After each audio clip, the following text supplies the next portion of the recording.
Bakit sambakol na naman yung pagmumukha mo? Huwag mo ngang lalong sirain ang araw ko, kundi ikaw ang malilintikan sa akin. May problema ka na naman sa inyo, no? Ano na naman bang nangyari? Ay, paano kasi si Madel? Siya na naman ang bida kanina para kay Papa. Kinumpara na naman ako sa kanya. Na naman? Tuwing nagtatalo kayo ng papa mo, hindi talaga pwedeng hindi mabanggit ang pangalan ng kapatid mong yun.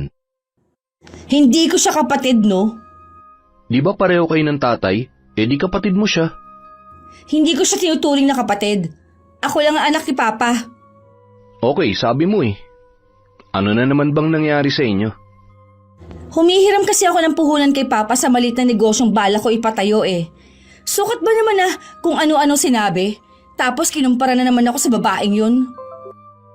Ano naman kasi ang ibibigay niya sa'yo, tricycle driver lang naman ang airpot mo.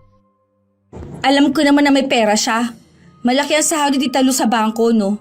Ang pag-tricycle niya ginagawa na lang niya libangan yun. Ang Tita Luz mo naman pala ang may pera eh. Sana sa kanya ka humingi. Hindi ka ba nag-iisip? Natural, hindi ako direktang makakahingi sa kanya kaya nga kay Papa ako humingi. Pasensya ka na ha. Bobo kasi ako kaya hindi ako nag-iisip. Galit ka na, ha? Hindi naman, kaya lang minsan kasi nakakainis na rin eh. Lagi mo na lang kasi akong sinasabihan na walang isip, hindi nag-iisip at kung ano-ano pa. Sige na, tama ng drama. Pasensya ka na. Masama lang talaga ang araw ko. Sige na, pinapatawad na kita kahit hindi bukal sa loob mong paghingi mo ng pasensya. Ay, tulungan mo lang ako mag-isip kung paano magkakapera. Ang gulo mo rin kausap, no? Sabi mo wala akong isip, pero humihingi ka sa akin ng tulong. Ewan ko sa'yo. Para din naman to sa atin Tumatanda na tayo pareho hanggang ngayon, asa pa rin tayo sa pamilya natin. Anong magagawa natin? Sadyang hindi pa tayo sinuswerte. Kaya nga gusto kong magnegosyo na lang. Baka doon ako swertehin hindi sa paghahanap ng trabaho. Naiiling na lang ako habang sinusundan ng tingin si Erwin. Nahiga siya sa sirang sofa habang ginawang una ng braso ko. 5 taon na kami magkarelasyon. Nagkasundo kami dahil pareho naming hilig ang inom, sugal, at pareho kaming walang pangarap sa buhay. Kaya sa edad naming to, nakasandal pa rin kami sa mga pamilya namin. Pero nitong mga huling araw, nakakaisip na rin akong ayusin ang buhay ko. Kaya naman sinubukan kong manghiram ng pera kay Papa. Pero sinupalpal lang niya ako. Hindi ko naman siya masisi dahil ilang beses ko na siyang binigo. Maraming beses na ako nangako na magbabago na at aayusin na ang buhay ko. Pero hanggang sa nanawa na lang siya sa pangangaral sa akin. Nang makita kong walang pagkain sa inuupahang apartment ni Erwin, nagpaalam na lang akong uuwi sa amin. Sigurado kasing sa akin na naman siya hihingi ng pambili ng pagkain. Wala naman siyang nagawa nang magpaalam na ako. Pagdating sa bahay, nadatnan ko si Madel sa sala. Ngumiti siya sa akin. San ka nang galing, ate? Kanina pa kita hinahanap eh. Ano bang pakialam mo kung saan ako nang galing? Hindi naman ako importante sa bahay na to eh. Huwag mong sabihin yan, ate. Nalaman ko nga na nagtalo pala kayo ng papa kanina. Kaya ka ba galit pati sa akin? Ay, ngayon nga lang ulit ako humingi sa kanya ng pabor, hindi pa niya ako mapagbigyan. Parang hindi niya ako anak Pagpasensya mo na si papa. Wala talaga siyang mabibigay sa yung pera. Magkano lang naman kasing kinikita niya sa pamamasada ng tricycle. Tamang-tama lang para sa mga maintenance niya. Maliit na halaga lang naman ang kailangan ko eh. Hindi ko naman uubusin ang pera niya. Ano bang negosyo ang naiisip mong itayo? Kung hindi mo mamasamain ang pagtatanong ko. Marami akong naiisip. Katulad ng pagpapatayo ng karinderya o di kaya tindahan ng school supplies. Pero te, marami ng karinderya dito sa atin. Halos tabi-tabi na nga eh. Yung school supplies naman, marami namang mabibili sa mga tindahan. Ano ngayon? Gusto ko lang subukan. Baka sa pagnenegosyo ako swertehin. Hindi biro ang gusto mong pasukin. Paano kung hindi ka magtagumpay? Hindi talaga. Dahil ngayon pa lang, kumukontra na agad kayo. Hindi naman sa ganun, te. Hindi kasi biro maglabas ng puhunan. Mabuti ka pa nga eh. Nasa maayos na. Ako, hanggang ngayon lugmok pa rin. Kaya nga pala kita gustong makausap. Baka gusto mong pumasok na ahente sa pinapasukan ng kaibigan ko. Madali lang naman daw ang trabaho eh. Naku, nag-ahente na ako ng bahay dati, hindi ako swerte sa ganyan. Sa call center, baka doon swertehin ka na. Yung kaklase ko sa high school, doon na nagtatrabaho. Madali kanyang mapapasok. Pasensya ka na, Madel. Mahina ako sa puyatan eh. Staff sa isang resort. Medyo malayo nga lang at isang beses lang ang day off dahil nasa isla.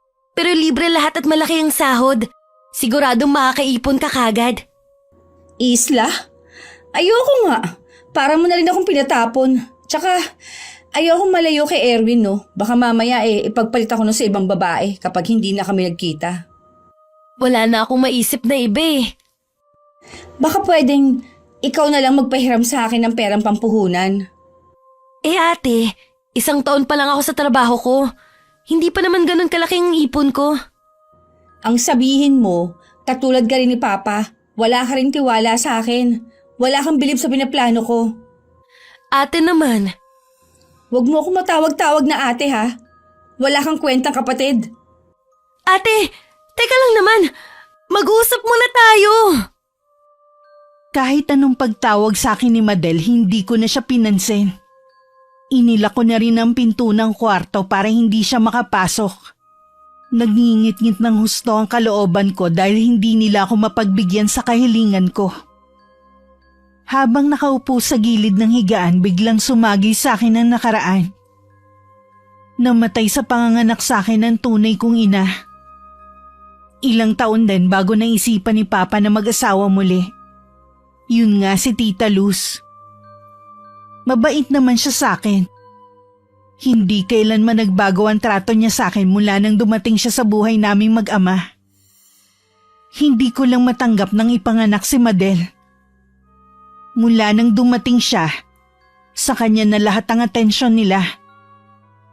Wala nang ginawa si Papa kundi purihin siya sa lahat ng bagay. Samantalang ako nang iwan sa isang tabi. Kinasusok naman kita. Balang araw, malalampasan ko rin ang nagawa mo. Pupurihin din ako ni Papa. Wala akong kamalay-malay habang tumatagal. Nalulunod na ako sa matinding galit sa kapatid ko. Mula pagkabata itinuring ko siyang karibal sa lahat ng bagay. Pakiramdam ko inagaw niya ang lahat sa akin. Kabilang na doon ang pagmamahal at atensyon ng ama ko. Kinabukasan sinadya kong tanghali na gumising. Paglabas ko ng kwarto, dumiretso ako ng kusina para kumain. Habang kumakain, bigla namang pumasok si Papa at ang madrasta ko. Bahagya ko lang sinulyapan ng dala nilang mga supot at basket ng ulam. Binilisan ko na ang pagkain ko para makaalis na ng bahay. Elma, kapag natapos kang kumain, linisin mo itong mga isda. Ako na lang dito. Konting trabaho lang naman to eh. Hayaan mo lang si Telmang gumawa. Sabi mo nga, konting trabaho lang to. Si Tita Luz na lang po, may gagawin pa po kasi ako eh. Tsaka, hindi ako marunong maglinis sa mga isda. Ikaw ang inuutusan ko, kaya sumunod ka. Hindi nga po ako marunong maglinis ng isda. Anong alam mo lang gawin? Kumain at manghingi ng pera? Hindi ba balak mong magtayo ng karinderya? Paglilinis lang ng isda, hindi mo pa alam. Hindi na nga po matutuloy dahil wala naman akong pampuhunan. Kung yan pala ang plano mo, sana nag-ipon ka. Kaso tamad ka nga magtrabaho. Mas gusto mong atupagin ang mga bisyo mo. Ano ba ang pakialam niyo sa bisyo ko ha? Hindi naman ako sa inyo humihingi ng pambili ko ah. Hindi nga sa ngayon. Pero kapag nagkasakit ka, sa amin ka rin naman lalapit. Makalayas na nga sa bahay na to. Diyan ka magaling. Kapag pinagsasabihan ka, umiiwas ka. Lagi niyo lang kasi akong pinagagalitan na parang bata. Wala na akong ginawang tama sa paningin niyo ah. Wala naman talaga. 31 ka na. Hanggang ngayon wala ka pa rin maayos na buhay. Tama na kayo, nakakaya sa mga kapitbahay natin. Siguradong naririnig kayo sa labas. Paano tong si Papa? Ako na naman ang nakita. Sige na, Iha. Tapusin mo na ang pagkain mo. Nawalan na ako ng gana. Bastos ka talagang babae ka. Bumalik ka rito. Kinakausap pa kita. Hayaan mo na lang ang anak mo. Sumusobra na kasi. Baguhin mo ang pakikipag-usap mo sa anak mo para hindi lumayo ang loob niya sa'yo. Anong gusto mo? Kausapin ko na parang nasa daycare? Sa edad niyang yan, puro sakit pa rin ang ulang binibigay niya. Kaya siguro nagkakaganon ang anak mo dahil naghahanap siya ng kalinga mula sa'yo. Mula pagkabata, punong-puno siya ng pag-aaruga at pagmamahal sa atin. Hindi ko lang alam bakit siya nagbago. Basta kapag kakausapin mo siya, wag laging pagalit. Oo na. Di ba mamamasada ka pa? Sige na, ako na lang bahala sa mga pinamalengke natin. Hindi agad ako umalis nun kaya narinig ko pa ang iba nilang pinag-usapan. Imbis na matuwa ako sa ginagawang pagtatanggol sa akin ni Tita Luz, nakaramdam pa ako ng inis sa kanya. Pakiwari ko kasi nagkukunwari lang siyang mabait sa harapan ni Papa. Para nga magmukha na naman akong kontrabida. Dahil wala naman ako ibang mapuntahan, tumuloy na lang ako sa apartment ng boyfriend ko. Isang OFW ang nanay ni Erwin. Bunso siya sa 3 magkakapatid at pawang pamilyado na ang 2. Siya na lang ang sinusuportahan ng nanay nila na sa pagkakaalam ko may bago ng asawa sa ibang bansa. Bakit ka bumalik? O bakit? Lagi naman ako nandito ah. Paano kasi bigla ka na lang umalis kahapon? Para kang sinisilihan na nagmamadaling umuwi. Ano pa bang gagawin ko dito? Wala ka namang pagkain. Sigurado ako na naman ang bibili. Yun ba? Huwag ka mag-alala. Nagpadala na ang airmat ko ng panggastos ko kaya may pambili na tayo. Malaki ba magpadala ang airmat mo? Minsan, hindi naman sa akin pinapadala direkta ang pera kundi sa kapatid ko. Binibigyan lang ako ng panggastos. Bakit mo na itanong? Naisip ko lang kasi na baka pwedeng makahiram sa airmat mo ng perang pang negosyo natin. Nako, malabo. Wala yung tiwala sa akin. Kaya nga sa kapatid kong panganay ipinapadala ang allowance ko eh. Subukan mo lang. Sige. Titingnan ko magagawa ko. Babanggitin ko sa airmat ko kapag tumawag. Kapag nakahiram ka, sisimulan agad natin ang ipapatayo nating karinderya. Ipamumukha ko sa pamilya ko na kaya ko rin magtagumpay sa buhay. Huwag ka muna magsaya dyan, wala pa nga eh. May tiwala naman ako sa'yo eh. Ayusin mo lang ang pagsasabi para bigyan ka ng pera ng airmat mo. Oo na. Kailan ka tatawag sa airmat mo? Matagal na akong hindi tumatawag kay Ermat. Siya lang lagi ang tumatawag sa akin. Kailan siya tatawag sa'yo? Baka matagal pa. Kakapadala lang ng pera eh. Hindi ba pwedeng tawagan mo siya? Pwede rin. Ngayon mo na kaya tawagan para makahiram na tayo ng pera. Gusto ko na kasing simulan ng negosyo natin eh. Oo na. Ang kulit mo rin, no? Para din to sa atin kaya ako nagmamadali. Huwag ka maingay, tatawagan ko na.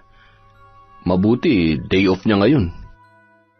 Abot tenga ang ngiti ko habang pinapanood si Erwin sa pagtawag sa nanay niya. Lihim din ako nagdadasal na sana pahiramin niya kami ng pera para masimulan ko na ang negosyong naiisip ko. Yun lang kasi ang paraan para matalo ko si Madel. Gusto kong patunayan sa kanila na kaya ko ding umasenso na walang tulong mula sa kanila. Ilang sandali pa sumagot na rin ang nasa kabilang linya. Lalong lumaki ang pagkakangiti ko. Pero maya-maya lang unti-unti na rin itong nawala habang nakikinig ako sa usapan ng mag-ina. Hindi kasi pumayag ang nanay ni Erwin. Sabi pa niya wala siyang tiwala sa anak sa sinasabi nitong negosyo. Mas maigi pa daw na maghanap na lang ng trabaho ang anak. Narinig ko pang sinabi ng nanay niya na masamang impluensya lang daw ako kay Erwin. Ay, ang kapal naman ng airmat mo para pagsalitaan ako ng masasama. Tingin ba niya sa'yo, Santo?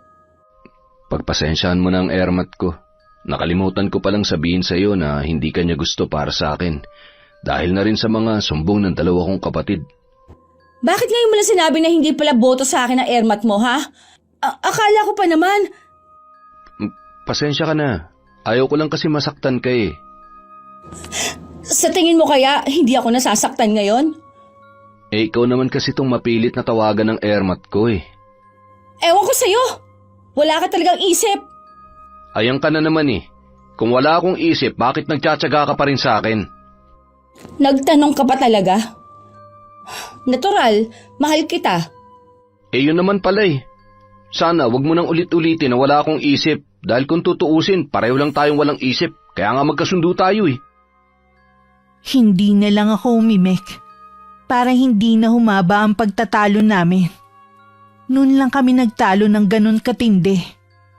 Lalo tuloy ako nagingit sa galit sa nanay niya. Bago ako umuwi sa amin, nagkaayos naman kami ni Erwin. Yun nga lang nawalan na ako ng amor sa pamilya niya. Akala ko pa naman totoo ang kabaitan na ipinapakita sa akin ng dalawa niyang kapatid. Yun pala sinisiraan ako sa nanay nila. Pagdating sa bahay naabutan kong nagsasaya ang tatlo. Marami ding pagkain sa hapagkainan. Nalaman kong na-promote pala sa trabaho si Madel. Wow, congrats ha! Parang pinag-uusapan pa lang natin na mag-isang taon ka pa lang sa trabaho. Pero ngayon na-promote ka na kaagad. Anong sekreto mo ha, sis? Sumipsip ka ba sa boss mo? Magaling lang talaga ang kapatid mo. Hindi niya kailangang sumipsip. Hindi ba? Mali pala ako. Akala ko sumipsip ka. Ganun kasi ang ginagawa mo palagi eh. Telma, kung sisirain mo lang ang araw ng kapatid mo, sana hindi ka na lang muna umuwi. Bakit? Bahay ko naman to ah. Bahay to ng mama ko. Kaya wag niyo akong pagbabawalan na umuwi. O tama na yan. Kumain na lang tayo. Hindi maganda yung nagtatalo kayo sa harap ng pagkain. Baka mamaya ay lumayo ang grasya sa atin. Si Papa kasi eh.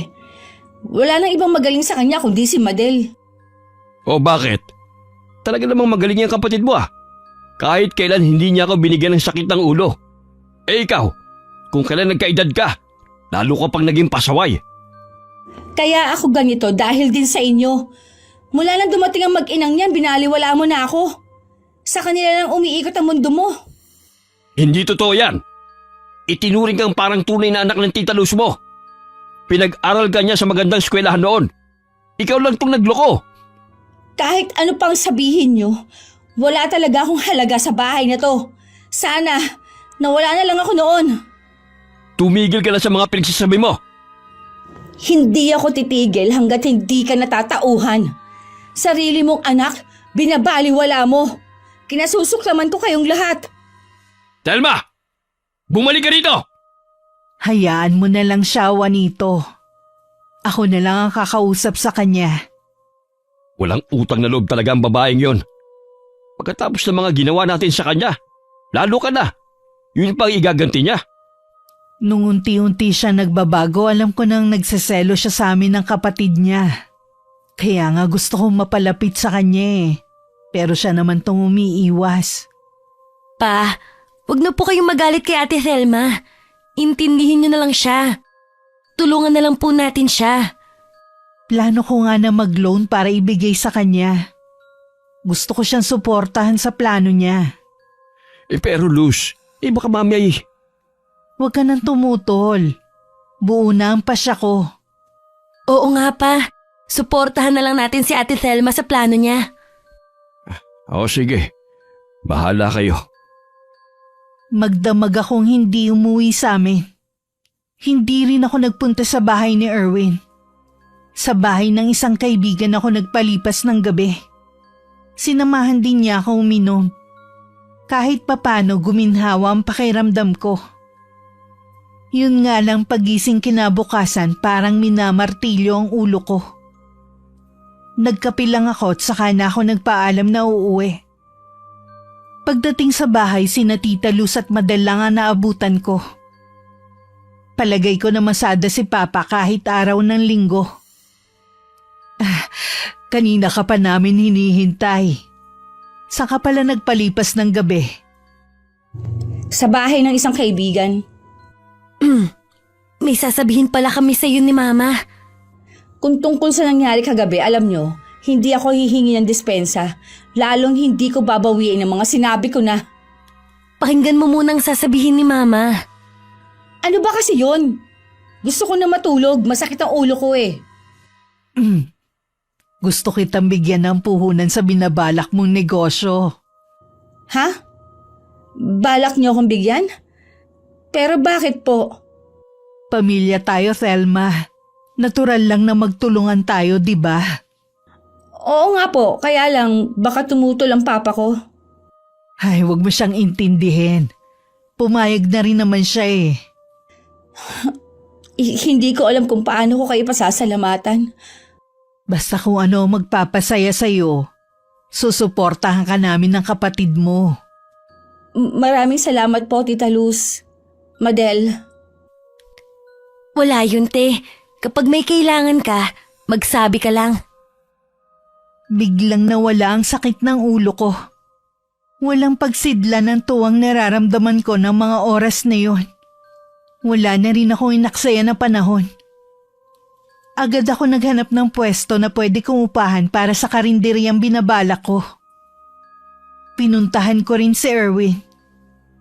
Parang hinipan ng hangin na nawala na ang galit na nararamdaman ko sa kanya. Maski siya nagulat sa sinabi ko. Hindi rin niya mapigilang ma-excite sa binalita ko. Mabait naman palang madrasta mo eh. Nagulat nga ako na sabihin nilang papahiramin ako ng pera eh. Siguro naman, hindi mo naaawayin ng kapatid mo. Hindi na no. Baka mamaya magbago pang isip ng mag-inang yun. Eh di sisimulan na natin ang paghahanap ng pwesto para sa karinderya mo. Kaya nga nandito ako eh. Para magpasama sa'yo. Mayroon akong alam na pwestong pinapaupahan. Baka bakante pa yun. Puntahan na natin. Baka maunahan pa tayo eh. Tatawagan ko muna yung kaibigan ko. Siya kasi nakakaalam kung sino may-ari nun eh. Pagkagaling natin sa pwestong sinasabi mo, mamili na rin tayo ng gamit na kailangan natin. Oo ba? Lahat ng gagawin mo, nandito lang ako para tulungan ka. Kapag nagtagumpay ako sa negosyo ko, kakainin ng pamilya mong lahat ng sinabi nila sa akin. Hindi mo pa rin ba nakakalimutan? Hindi ko yun makakalimutan habang nabubuhay ako. Akala mo kung sino, nakapag-abroad lang ang airmat mo. Kapag bumalik siya dito, iisang lupa pa rin naman ang aapakan namin. Kaya dapat hindi siya mapagmataas sa kapwa niya. Ang dami mo namang sinabi. Mabuti pa, puntahan na lang natin yung bahay ng kaibigan ko. Doon na lang natin pag-usapan ang mga gagawing plano. Mabuti pa nga, kesa naman uminit na naman ang ulo ko. Habang papunta kami sa bahay ng kaibigan na sinasabi ni Erwin, marami ako naiisip na gawin. Para maipamukha sa nanay ng binata ang mga sinabi niyang masama sa akin. Patutunayan ko sa kanilang lahat na kaya ko ring umangat. Malapit lang naman ang bahay na pinuntahan namin. Doon din sa lugar na yun nakatira ang may-ari ng pwesto na balak kong upahan. Medyo nagulat lang ako sa presyo ng upa na hinihingi sa akin ng may-ari. Paliwanag naman niya, daanan daw kasi ng mga tao at maganda ang pwesto. Wala na rin dapat ayusin. Meron na rin daw linya ng tubig at kuryente. Sa huli pumayag na rin ako. Nangako ako kapag hawak ko na ang pera, magbabayad na ako ng paunang bayad sa upa. Samantala ng mga oras na yun sa bahay, magkausap si Papa at si Tita Luz. Hindi ba dapat matuwa ka? Dahil kahit papano may planong umasenso ang anak mo. Ang sakin lang kasi, mas gusto ko yung paghirapan niya ang puhunan sa balak niyang negosyo. Eh paano nga siya makakaipon kung wala naman siyang trabaho? Isa pa nga yun eh. Napakatamad namang magtrabaho. Maswerte na kung tumagal ng 5 buwan sa pinapasukan. Eh madalas kapag nagsawa na at nahirapan basta na lamang umaalis. Paano kung ganun din ang gawin niya sa negosyo niya? Hindi naman siguro. Iba naman kasi ang negosyo sa trabaho eh. At saka inaalala rin kita Hindi birong inuutang mo para lamang ibigay sa kanya. Kaya ko naman yun bayaran. Ang mahalaga sa akin, mapabuti ang anak mo. Ang bait po talaga. Sana'y masuklian balang araw ni Telma ang kabutihan mo sa kanya. Kahit hindi siya nanggaling sa akin, mahal ko siya at tinuturing kong anak.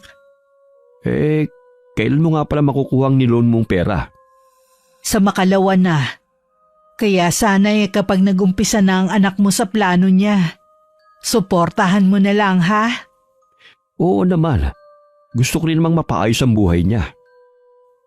Nang makuha ko ang pera kay Tita Luz, agad na rin ako nagbayad ng upa.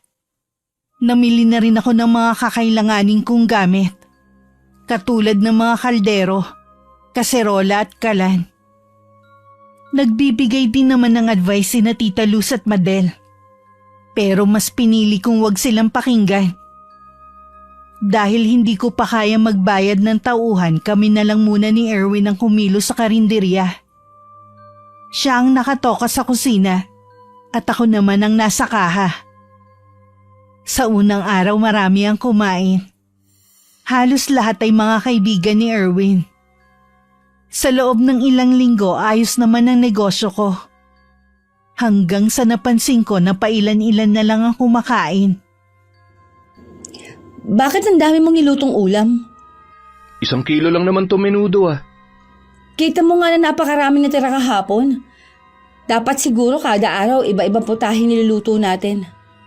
Pwede naman, kaya lang kailangan natin kumuha ng kusinero. Limitado lang kasi ang alam kong lutuin Ano naman ang ibabayad natin? Kita mo nga hindi pa natin nababawi yung mga ginastos natin Hindi ko alam kung ano pang kulang sa pagkain natin. Malinis naman ang lugar, daanan ng tao.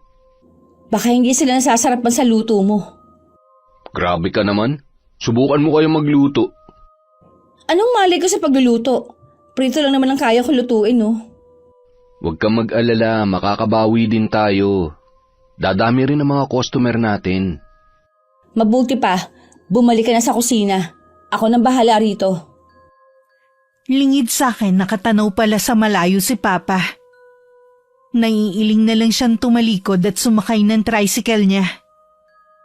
Dahil wala namang kumakain pa ng araw na yon, maaga na lang ako umuwi. Naabutan ko si Madel sa sala. Agad siyang umite na makita ko. Tiningnan ko lang siya at lalampasan na sana nang bigla niyang kumustahin ang karinderya ko. Okay naman. Bakit mo na itanong? Wala naman. Mukhang pagod ka.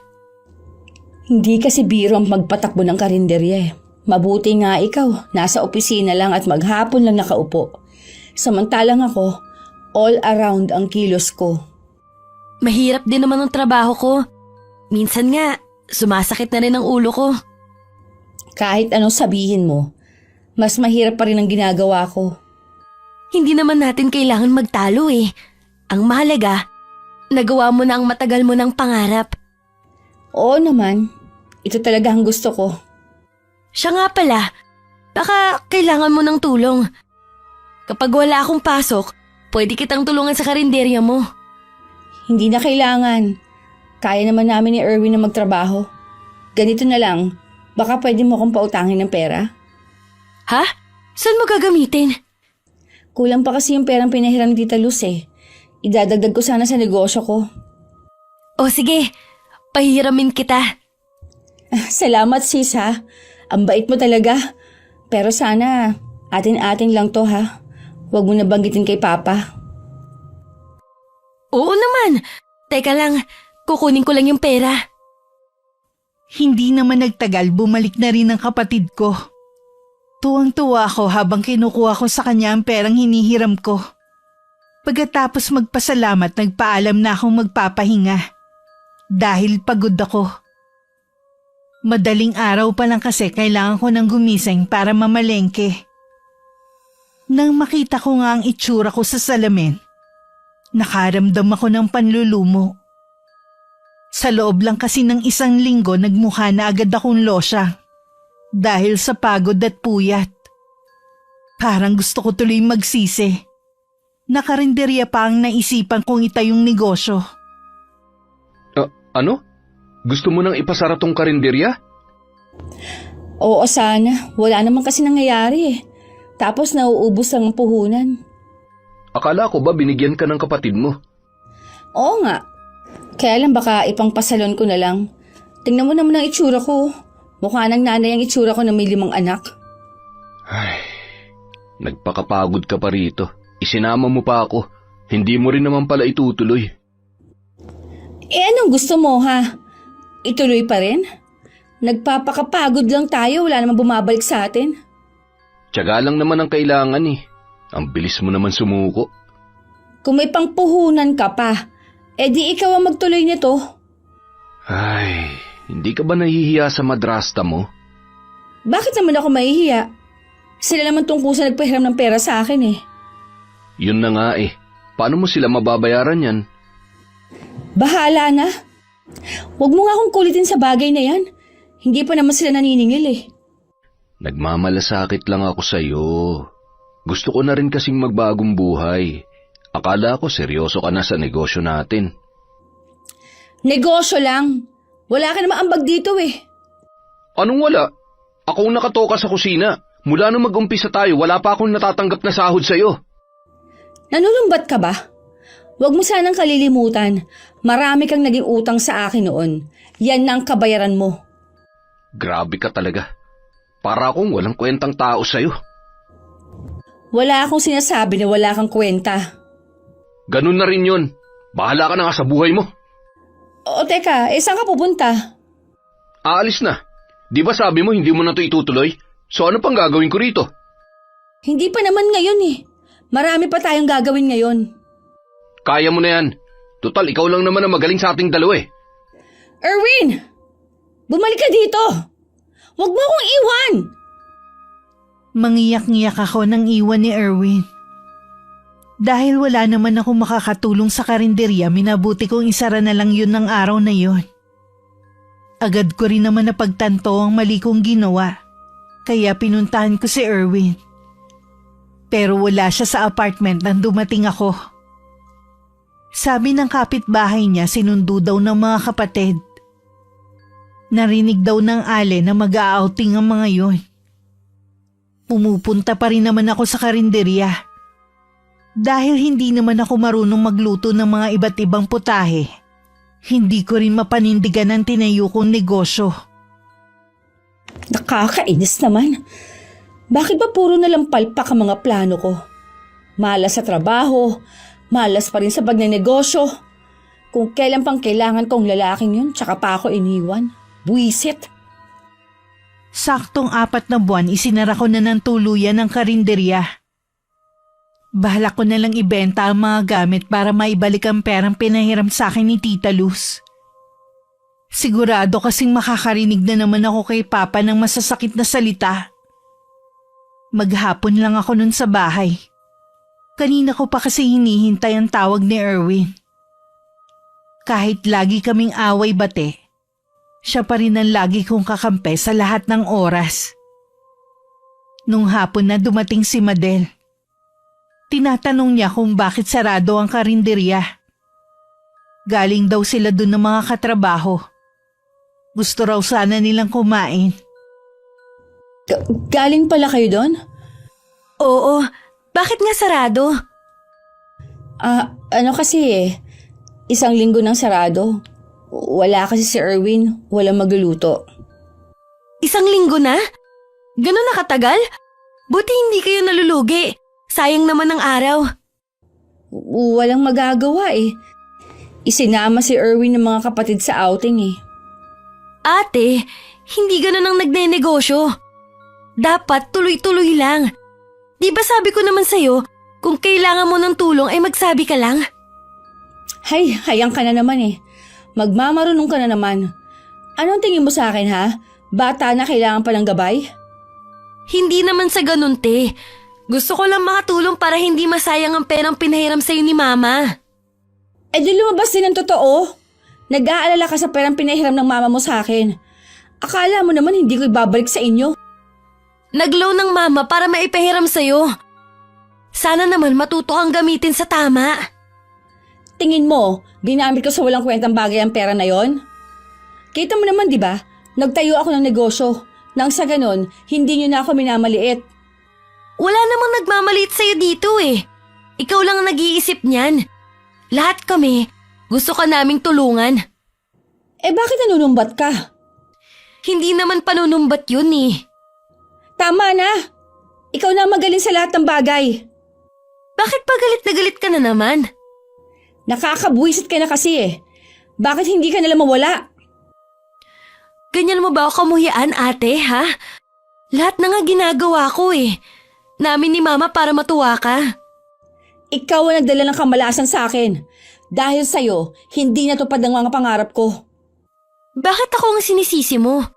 Hindi mo ba naisip na dahil kay mama kaya ka nakapag-aral sa private school noon? Kung anong meron ako, meron ka rin.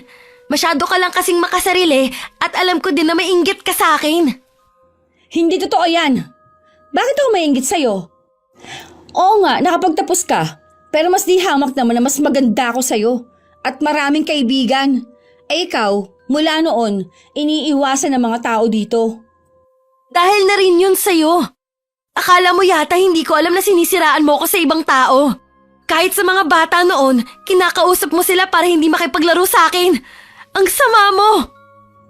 Hindi ko alam ang sinasabi mo. Makaalis na nga.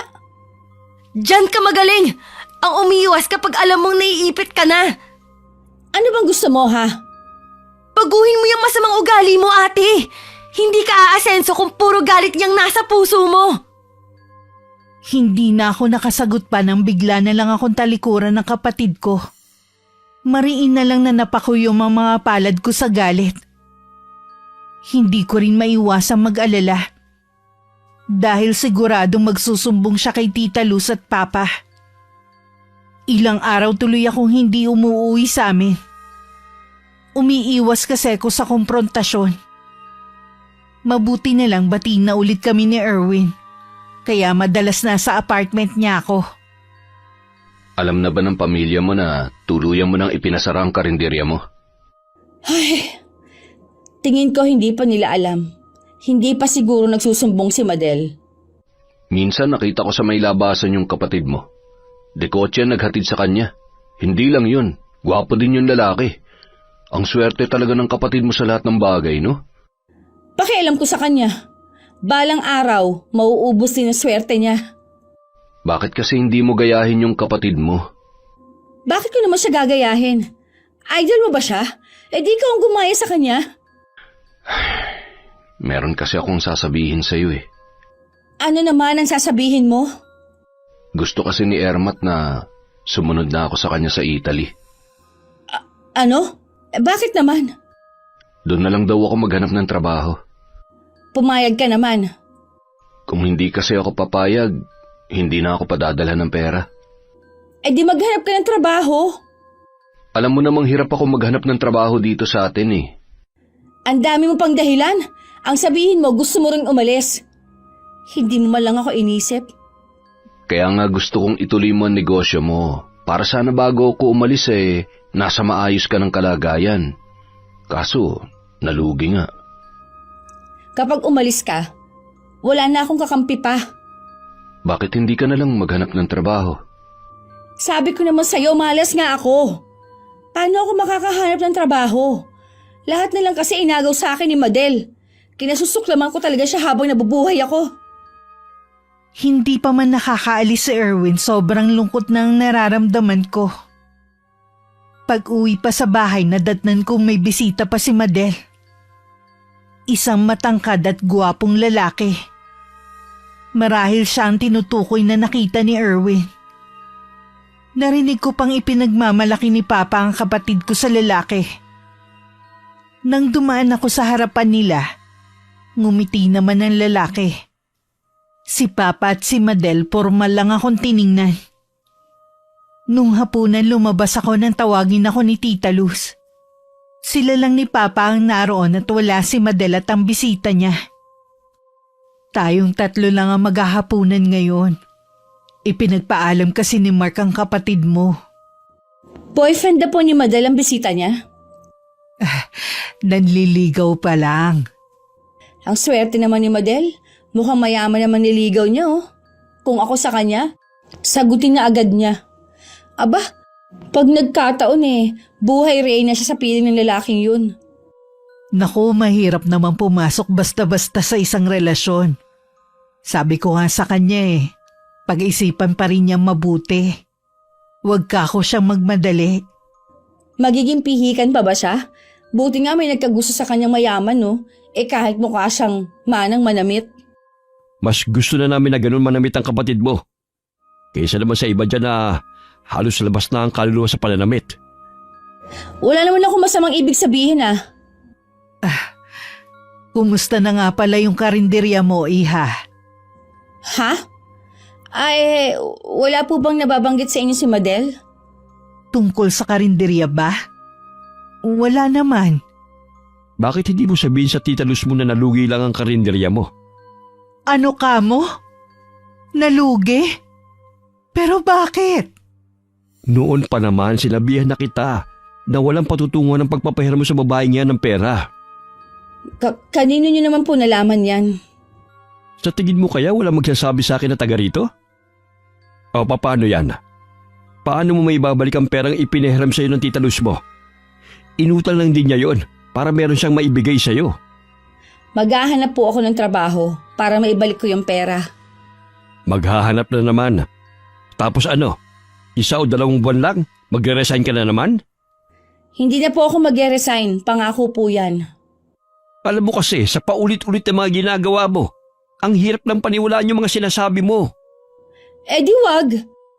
Lagi naman kayong ganyan. Kita mo yung ugali mo? Kaya paano ako maniniwala sa'yo, ha? Tsaka kayo maniwala kapag may trabaho na ako. Patutunayan ko sa inyo na mali kayo ng iniisip sa akin. Nang sulyapan ko si Tita Luz, pareho sila ng ekspresyon ni Papa. Parang pati siya hindi na rin naniniwala sa akin. Nang sumunod na mga araw, dama ko ang malamig na pakikitungo sa akin ng madrasta ko. Binabati pa rin naman niya ako at inaalok sumabay sa pagkain pero malamig na ang pakikitungo niya sa akin. Naghahanap na rin ako sa kasalukuyan ng trabaho. Nagpapatulong ako sa mga kakilala ko pero hindi naman nila ako mairekomenda. Dahil ang dahilan nila, baka mapahiya lang sila kapag bigla akong umalis.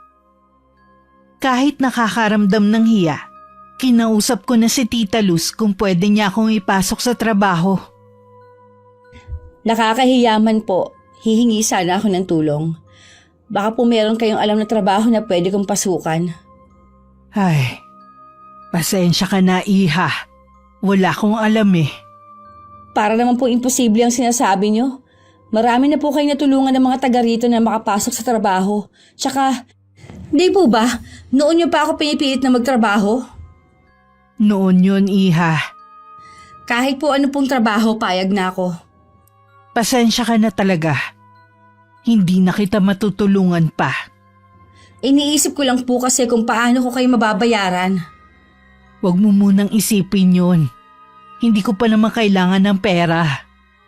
Si Madel kaya, baka pwede niya ako matulungan makapasok sa pinagtatrabahuhan niya. Sa pagkakaalam ko kasi kailangan college graduate. Kausapin mo pa rin siya. Baka matulungan ka niya.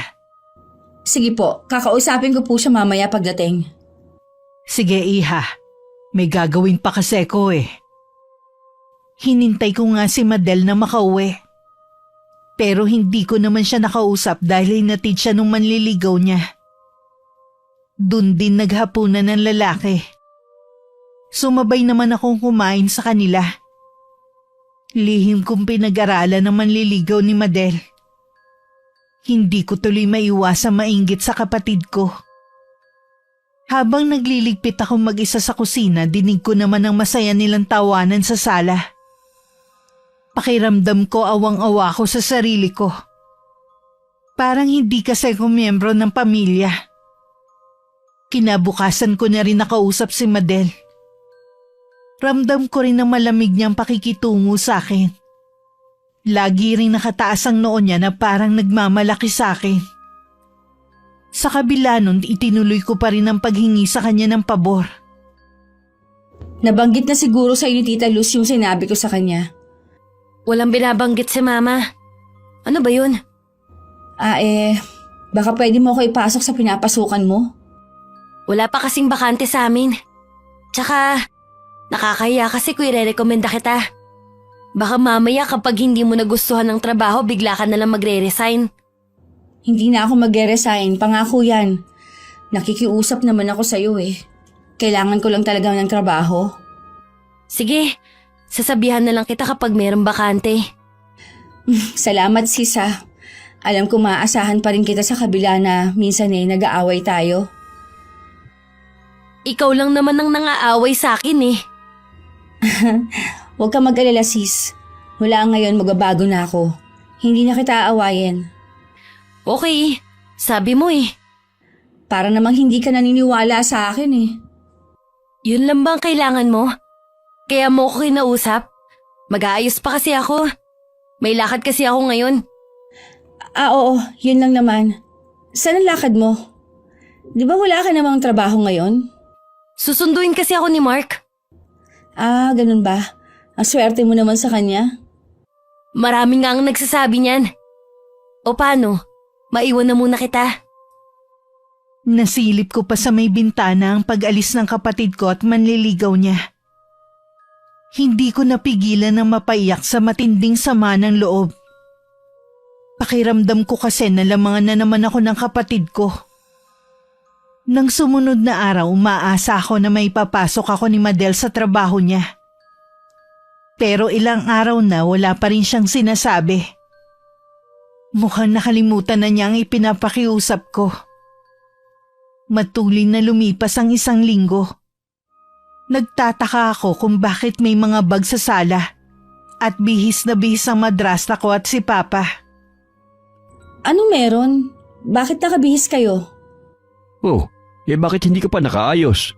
Malapit nang dumating ang sundo natin. Ha? Hindi ko maintindihan. Ano ba meron? Iniimbita tayo ni Mark sa resort nila. Doon kasi isa-celebrate ang birthday ng mama niya. Teka nga lang, hindi mo ba alam? Hindi ko po alam eh. Nung isang araw po to sinabi ni Madela. Baka naman nakalimutan mo lang. O sige na, magbihis ka na. Bilasan mo lang ha, at nakakayang paghintay ng susundo sa atin. Awa nito. Kasi tayo lang ang isasama ni Madel sa birthday ng mama ni Mark. Ha? Bakit naman? Alam naman ni Mark na 4 tayo sa pamilya, di ba? Oo nga, kaya lang Ang gusto kasi ni Madel, tayo lang ang isama. Sinabi ba yan ni Madel? Oo Iha, pasensya ka na ha. Gusto man kitang isama, kaya lang, hindi ko naman pwedeng pangunahan ng anak ko. Kung ganun po pala, si Madel ang ayaw akong isama. Lumalabas na rin pala ang tunay niyang ugali. Luz, hindi pwedeng maiwan dito si Telma. Okay lang na maiwan ako pa. Mag-enjoy na lang kayo sa pupuntahan niyo. Kung ganun hindi na lamang ako sasama. Ano ka ba, Juanito? Nakakaya kay Mark. Bakit kasi ayaw isama ni Madel ang ate niya? Masama pa rin kasi ang loob ni Madel sa kapatid niya dahil sa huli nilang pag-aaway. Sumobra na rin kasi ang anak mo kaya napuno na si Madel. Totoo ba na nag-aaway ka ng kapatid mo? Ano naman ang sinabi mo sa kanya ha? Maliit na bagay lang po yun. Pinalaki lang niya. Nandito na ang sundo natin. Tsaka na kayo mag-usap ha. Baka hinihintay na tayo ni na Madel at Mark. Paano anak? Alis muna kami. Kakausapin ko na lamang si Madel mamaya. Mag-iingat ka rito ha. Huwag mong kalimutang ilak ang pinto at isara mga bintana. Tumango na lang ako kay Papa. Sa may pinto, tinanaw ko ang pagsakay nila sa magarang sasakyan. Nang ako na lang ang naiwan, hindi ko na napigilan ng maiyak sa sama ng loob. Lalo lang dinadagdagan ng galit ko kay Madel. Isinara ko lang ang pinto at saka ako nagtungo sa apartment ni Erwin. Napayakap na lang ako sa kanya na mahigpit. Ikinuwento ko sa kanya ang nangyari sa bahay kanina. May ugali rin palang kapatid mo, no? Oo naman. Sabi ko nga sa'yo nagpapanggap lang yung mabait. Pero may tinatago rin kamalditahan. Mabuti pa, dito ka na lang matulog. Sa makalawa pa palang balik nila eh. Ay, ano pa nga ba?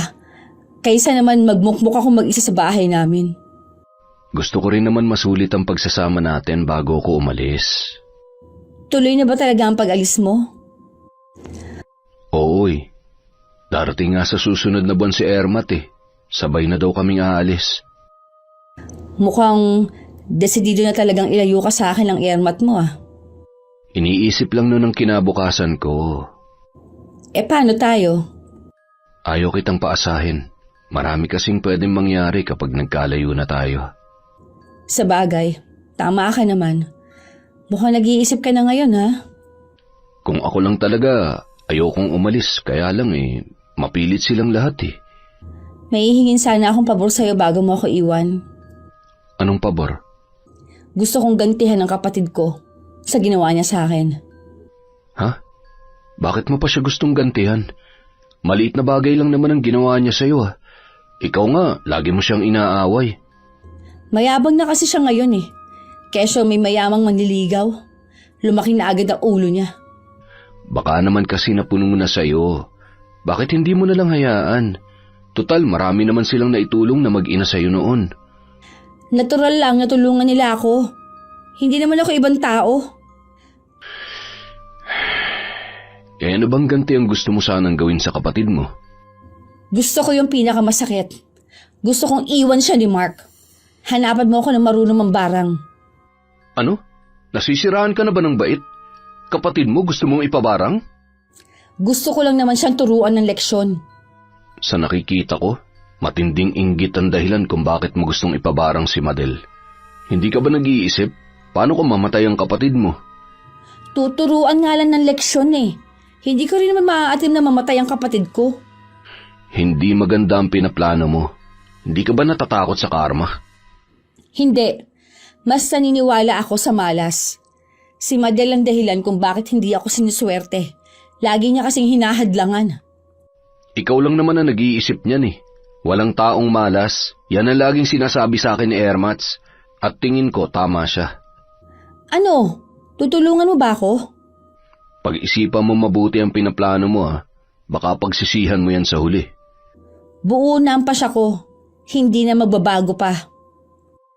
2 araw din bago umuwi ang mga kasama ko sa bahay. Pinahatid ulit sila sa bahay kasama pa si Mark. Hindi rin naman nagtagal ang manliligaw ng kapatid ko at umalis na rin ito. Umiiwas ng tingin sa akin si Papa, gayon din si Tita Luz. Marahil nakukonsensya sila na naiwan akong mag-isa sa bahay.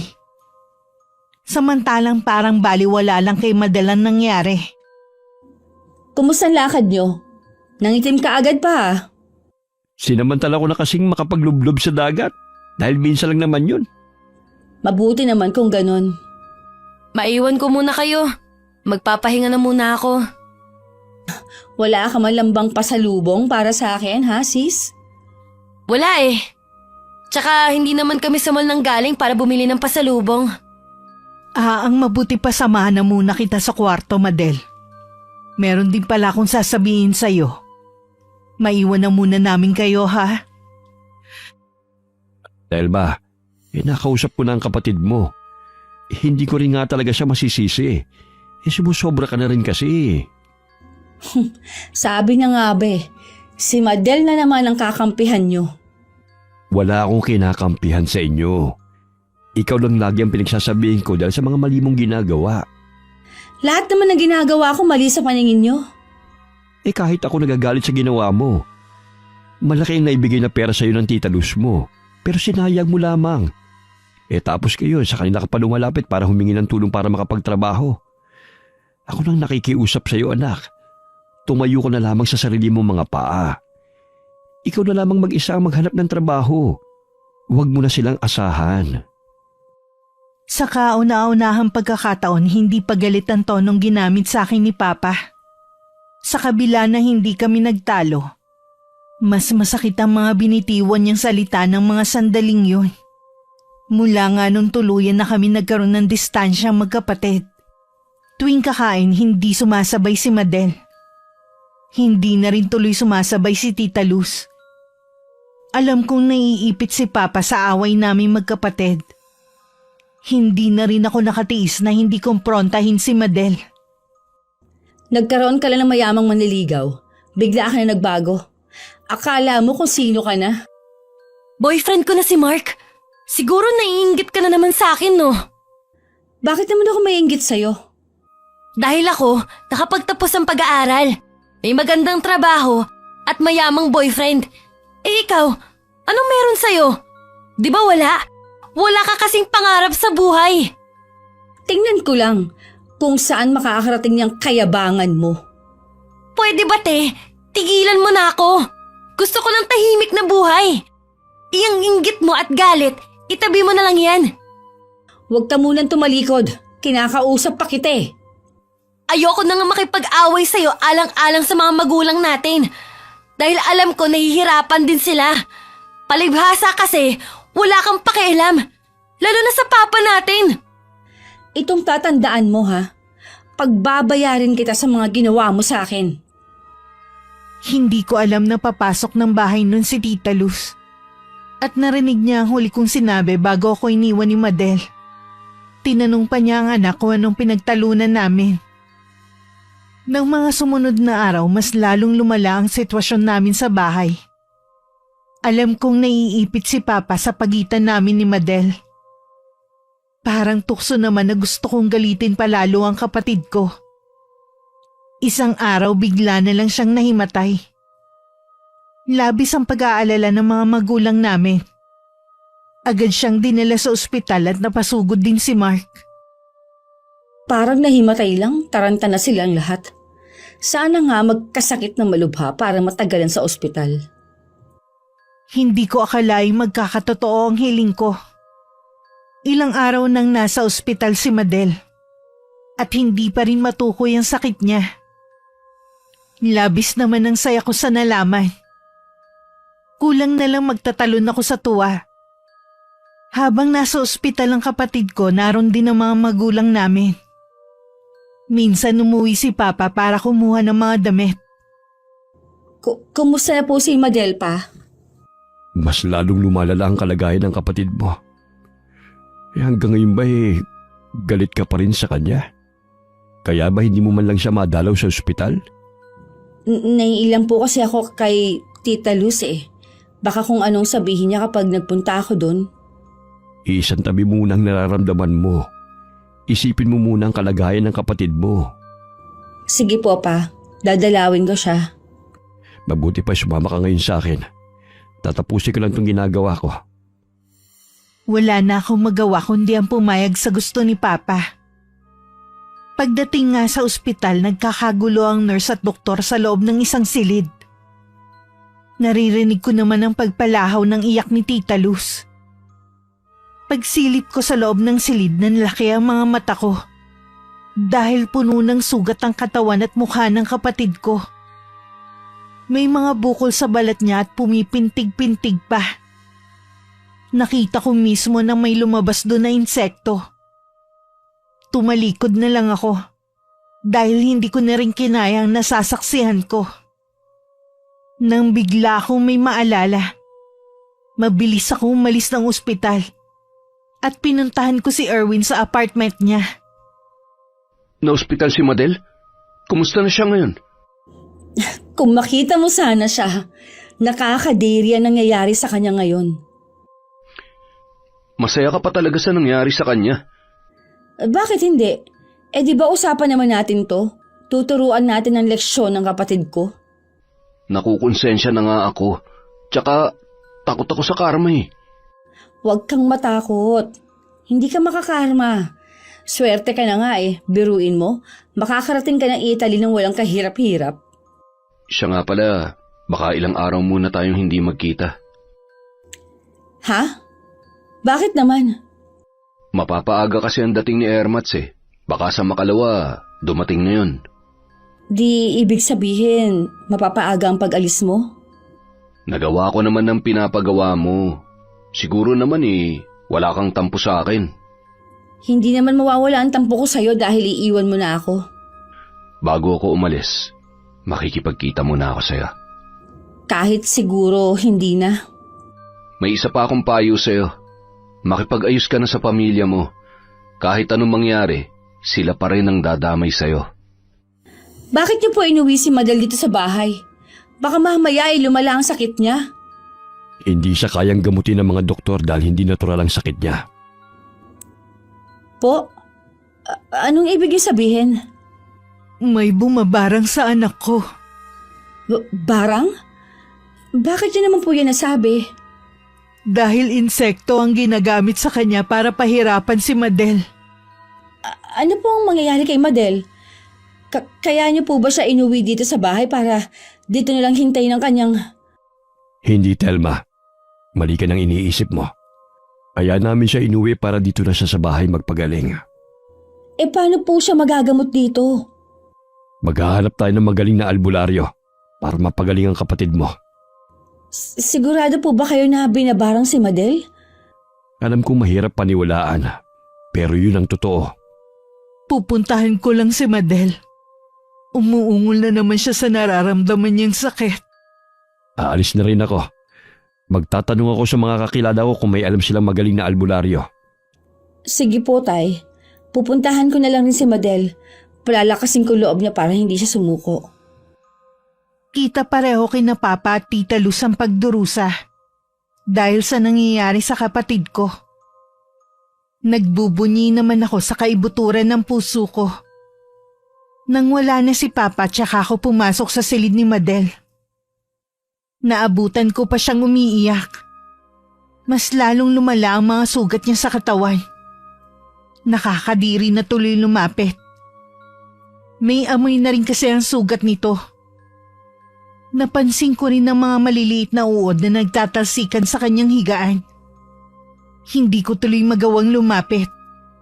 Para na akong itinulo sa kinatatayuan ko. Hindi ko na po kaya, Mama. Hirap na po ako. Huwag kang susuko, anak. Hindi ko kaya kapag may masama nangyari sa'yo.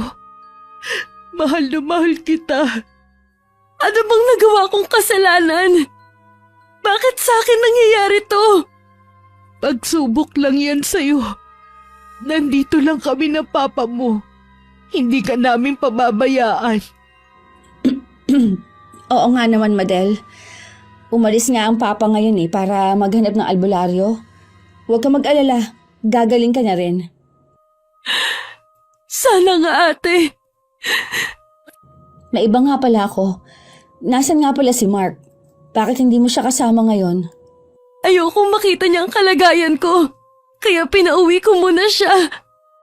Akala ko iniwan ka na niya. Ang ibig kong sabihin, kapal niya kapag ginawa niya yun sa'yo. Kahit ako magagalit sa kanya. Mahal na mahal niya ako. Hindi niya gagawin na iwan ako. Ang swerte mo naman pala talaga. Gusto mo bang kumain, Iha? Ipagluluto kita ng sopas. Ayoko, Ma. Sige na po, Tita Luz. Ipagluto niyo na si Madel ng pagkain. Ako na lang muna magbabantay sa kanya. Kailangan may lakas siya. Hindi siya gagaling kung puro lang iyak ang gagawin niya Tama ka, Telma. O sige, maiwan ko muna kayo, ha? Bakit nandyan ka sa may pinto? Bakit hindi ka lumapit sa akin? Nandidiri ka ba? Ha? Paano kung sabihin kong oo? Magagalit ka ba? Hindi ako magagalit dahil totoo namang nakakadiri ang itsura ko. Bakit nga pala hindi ka napagaling ng mga doktor? Hindi rin nila maipaliwanag ang sakit ko. Baka tama nga sila. May bumabarang sa akin. Sino daw ang gagawa nun sa'yo? Wala ka naman kagalit dito sa atin. Sabi ni Mama, maaaring may matinding inggit sa akin ang gumagawa nito sa akin. Hindi naman daw kailangan may makaaway ako para may gumanti sa akin. Pasensya ka na, sis. Hindi kasi ako naniniwala sa ganyan Ako din naman, hindi naniniwala nung una. Pero paano mo ipapaliwanag ang nangyayari sa akin? Buhay pa ako pero dinadagsa na ako ng uod. Hindi ko rin alam eh. Si Mark ba? Naniniwala sa barang? Hindi siya naniniwala. Gusto nga niyang iluwas ako ng Maynila para doon ako ipagamot. Tumutol lang si Papa. Baka daw kasi lalong lumala ang kalagayan ko. Pagaling ka na, sis. Sayang naman kasi ang maganda mong trabaho kung nakaratay ka lang. Parang gusto ko nalang sumuko. Kaya lang paano si Mama, si Papa at si Mark? Kaya nga eh. Lalo na si Mark. Baka mamaya maghanap pa yun ng iba. Kung sakaling hindi na ako gagaling, ayos lang naman na maghanap na lang siya ng iba. Ayoko naman na matali siya sa akin. Puro ang boyfriend ng kapatid ko ang naging topic namin. Marami tuloy ako nalaman tungkol sa lalaki. Sa likod ng isip ko, tama lang na nangyari yun kay Madel. Kapag hindi siya gumaling, siguradong iiwan na siya ni Mark. Hindi ako papayag na lahat na lang ng swerte sa kanya mapunta. Kung miserable ako, dapat ganun din siya. Umalis lang ako ng silid nang bumalik si Tita Luz. May dala siyang mangkok ng sopas. Sa silid ko, nakaramdam naman ako ng sundot ng konsensya. Pero mas nangibabaw pa rin ang inggit ko kay Madel. Madilim na nang dumating si Papa. Narinig kong hinahanap niya ako. Parang galit na naman siya. Nagkibit-balikat na lang ako dahil sanay naman ako na palagi siyang galit sa akin. Paglabas ko ng silid, sinalubong niya agad ako ng malakas na sampal. Nag-aalala na lang ako na patitig sa kanya. Maging si Tita Luz nagulat sa ginawa ni Papa. Yun kasi ang kauna-unahang sinaktan niya ako. Bakit niyo ako sinampal? Ang lakas ng loob mong tanungin ako? Akala mo ba hindi mabubunyag ang lihim mo, ha? Hindi ko po alam ang sinasabi niyo. Huwag ka na magmaang-maangan pa! Alam ko na ang totoo! Huminahon ka, Juanito, baka pati ikaw atakihin. Tingnan mo, namumula ka sa galit. Kung ano man yung ikinagagalit mo, ipagpaliban mo muna yan. May sakit si Madel. Hindi magkakasakit ang anak natin kung hindi dahil kay Telma. Ano? Hindi ko maintindihan. Ipaliwanag mo nga ano kinalaman ni Telma sa nangyari sa anak natin. Bakit, Telma? Paano mo nagawang ipabarang ang kapatid mo? Bakit? Ano? Ikaw, Telma, nagpabarang kay Madel? Hindi ko po alam ang sinasabi ni Papa. Hindi ko magagawa yun kay Madel. Maniwala kayo, Tita Luz. Huwag ka na magsinungaling pa. Nakausap ko ng nanay ni Erwin. Umamin na sa kanya ang anak. Ikaw ang nag-utos na humanap siya ng marunong mangbarang. Si Erwin? Hindi niya yung magagawa sa akin. Hindi niya magagawang ilaglag ako.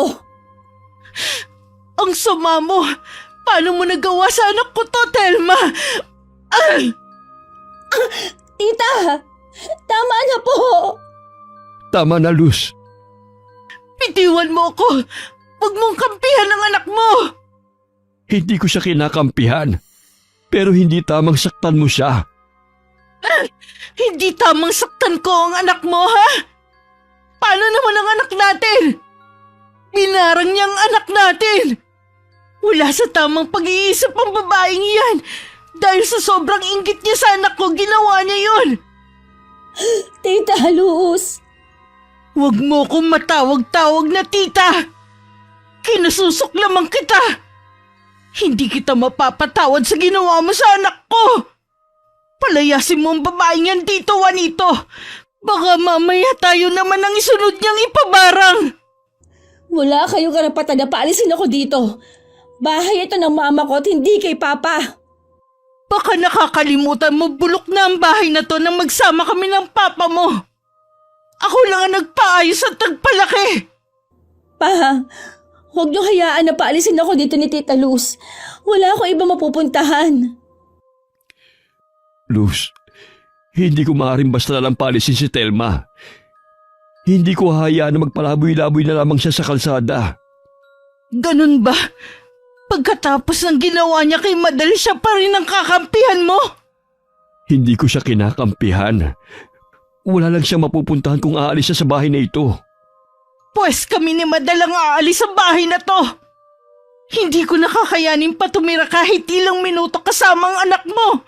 Magsama kayong mag-ama. Saan niyo naman balak pumunta? Kahit saan, basta malayo sa anak mo. Luz, mag-usap muna tayo. Bunang pa siya kung aalis na kami dito. Bahala ka na kung sasama ka o mananatiling kasama dito ang babaeng yan. Nang araw ding yun, nag-alsabalutan sina Tita Luz. Dumating din si Mark para sunduin ng mag-ina. Hindi sumama si Papa sa kanila. Parang gusto ko nang magsisi sa ginawa ko. Noon ako nakaramdam ng hiya, na imbis na ako nagprotekta sa kapatid ko, ako pang nanakit sa kanya. Kanina ko pa rin tinatawagan si Erwin, pero naka-off ang cellphone niya. Hindi ko alam kung sinadya ba niya yun para hindi ko siya makausap. Buong magdamag ako walang tulog. Kahit hindi ako tumingin sa salamin, alam kong namumugto na ang mga mata ko sa pag-iyak. Naabutan ko sa labas si Papa. Malalim ang iniisip niya. Lumapit ako't naupo malapit sa kanya. Paano mo ito nagawa sa kapatid mo, Telma? Ganun ba katindi ang galit mo sa kanya? Patawarin mo ako, Pa. Nabulag lang ako sa matinding selos at inggit na nararamdaman ko kay Madel. Lahat ng meron ng kapatid mo, meron ka rin. Hindi ka itinuring na iba ng Tita Luz mo. Kung ano man ang narating ng kapatid mo, dahil yun sa sipag at tiyaga niya. Magagawa mo rin sana yun eh. Pero mas pinili mo magpatangay sa emosyon mo. Alam ko na walang kapatawaran ng ginawa ko, pero nagsisisi na ako. Handa akong pagbayaran ng ginawa ko kay Madel. Ipakulong niyo na lang ako. Hindi ko gagawin yun. Sa kabila ng ginawa mo, anak pa rin kita. Hindi kita maaaring pabayaan na lamang. Pangako po. Magbabago na ako. Hindi ko na ulit gagawin ang kasamaan na yun. Huwag mo na lang sabihin. Gawin mo rin para sa sarili mo. Mamaya pala aalis muna ako. Ayos lang bang maiwan ka muna rito mag-isa ng ilang araw? Kailangan ko kasing puntahan ang kapatid mo eh. Okay lang po. Nakahanap na po kayo ng albularyo? Oo. Ang kaibigan ng Tita Luz mong may kakilala. Sana'y mapagaling na ang kapatid mo. Gusto ko po sanang humingi ng kapatawaran kay Madel. Pero alam kong imposible pa yun ngayon. Mabait ang kapatid mo. Sigurado na patatawarin ka rin niya. Sige na nga po. Kaya lang ang Tita Luz, tuluyan ng lumayo ang loob sa akin. Hindi mo siya masisisi. Pero balang araw, mapapatawad ka rin niya. Tunay na anak na rin ang turing niya sa'yo. Walang ina na kayang tiisin ang anak. Kahit imposible, umaasa pa rin ako mapapatawad ako ng kapatid ko at ni Tita Luz. Nang araw ding yon, pumunta si Erwin sa bahay para humingi ng kapatawaran at magpaalam na rin. Lalo tuloy bumigat ang pakiramdam ko. Dahil ilang araw na lang iiwan na niya ako. Paano? Hindi na tayo magkikita niyan? Baka doon ka na rin makahanap ng asawa. Sa dami ng mga nangyari, sana mahanap mo ang kaligayahan at kapayapaan. Sorry din kung dahil sa akin, nagkagalit kayo ng pamilya mo. Hindi mo kasalanan. Walang dapat sisihin kundi ako. Pati ikaw dinamay ko pa. Kumusta na nga pala si Madel? Sabi ni Papa, nagpapalakas na lang daw ang kapatid ko. Labi siya ng hina dahil sa nangyari sa kanya. Muntik na rin siyang mamatay. Mabuti nilang naagapan. Habang buhay kong dadalhin sa dibdib ko nangyari sa kanya. Kung sakaling dumating ang karma sa akin, tatanggapin ko yun ng maluwag sa dibdib ko. Ganon din ako. Habang buhay kong pagsisisihan ang ginawa ko sa kanya. Nang araw na yun, naghiwalay kami na walang samaan ng loob ni Erwin. Nangako naman siya na tatawag sa akin kapag may pagkakataon. Ipinaubayan na rin ni Papa ang bahay sa akin. Sumama na siya kina Tita Luz kung saan sila nakatira ngayon. Paminsan-minsan dinadalaw naman niya ako. Sa kanya ko rin nalaman na ikakasal na ang kapatid ko. Isang araw akala ko si Papa ang kumakatok sa may pinto. Kaya nagmamadali akong buksan yun. Ganun na lang ang gulat ko nang makita ko si Madel. Kumusta ka na, te? Ayos lang. Kumusta ka na rin? Mabuti rin. Kaya pala ako nandito para ibigay sa iyo ng personal to imbitasyon sa kasal ko. Nabanggit nga ni Papa na ikakasal ka na nga daw. Madel, patawarin mo sana ako sa lahat ng mga ginawa ko sa'yo. Pinagsisisihan ko ng lahat. Matagal na kitang pinatawad, ate. Mas matimbang pa rin sa akin ang pagiging magkapatid natin. Salamat. Ang bait mo talaga. Alam mo ba, hindi ako makatulog kakaisip. Minsan, gusto ko nalang isuplong ang sarili ko sa mga pulis. Baka sakali mabawasan ang bigat na nararamdaman ko. Wag na wag mong gagawin yan. Hindi yun ang solusyon. Napatawad na kita. Kaya sana, may natutunan ka rin sa nangyari sa'yo. Oo, magiging aral na ito sa akin. Niyakap ko pa si Madel. Nang mga sandaling yon, alam kong tapos na ang kabanata ng buhay ko na yon. Burado na ang dating ako na puno ng inggit, panibugho at galit sa puso ko. Nang araw ng kasal, humingi din ako ng kapatawaran kay Tita Luz. Niyakap naman niya ako, tinawag na anak. Alam ko katulad ni Madel na patawad na rin niya ako. Noon ko lang napagtanto na napakaswerte ko pala talaga. Masyado lang akong binulag ng pagiging makasarili ko. Masasabi kong mapalad ang isang taong biniyayaan ng buong pamilya. Pero mas higit na mapalad ang taong binigyan ng ikalawang pagkakataon para magkaroon ng buo at masayang pamilya. Wakas,